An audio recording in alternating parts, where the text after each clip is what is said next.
touching on that, how can organizations keep staff longer? And in the previous case study that we actually discussed celebrating your wins and those sort of things. But how would you address that? Yeah, look, we believe good people do not leave organizations.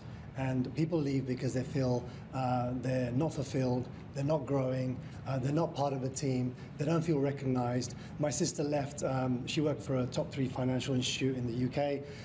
She saved them like millions of dollars twice in 1 year. And she said, a couple of weeks later, someone came up to her and said, well done. And she felt unappreciated and she left. So how do we keep good people in? One of the things I really believe is actually connecting your people to the why. Why are you there? Why are they coming to work?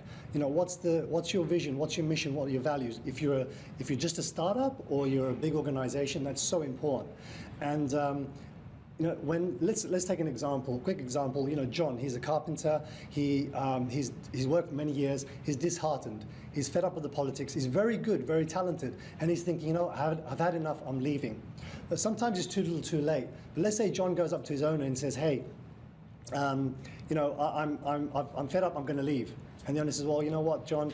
I really appreciate you. I think you're a great member of the team and so on." And John says, "Well, I've made up my mind up." And the owner says, "Well," he has to think about it and says, "Geez, I need to do something about this. Other members of the team having the same challenge. John, you know what? Stay." He's been there for 25 years. He said, "Why don't you stay with me? Just build one more home, just one more home." So John agrees. He said, "Okay, I'm going to build one more home," but his heart's not in it. So he starts buying dodgy materials. His heart's not in it. Something that takes 9 months of skill and craftsmanship, he does in 6 months. He wants to get out of there.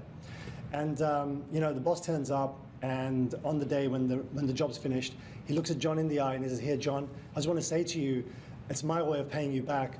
These are the keys. This is your home." And then John realizes, and then when people have that realization of the consequences of their actions when they come into an organization and they choose to be there, to be part of the mission, to buy into your beliefs, there's a difference. And I think we mustn't also be scared or fearful of being rigorous, not ruthless, and telling people who are not committed to say, "Hey, maybe it's time for you to move on."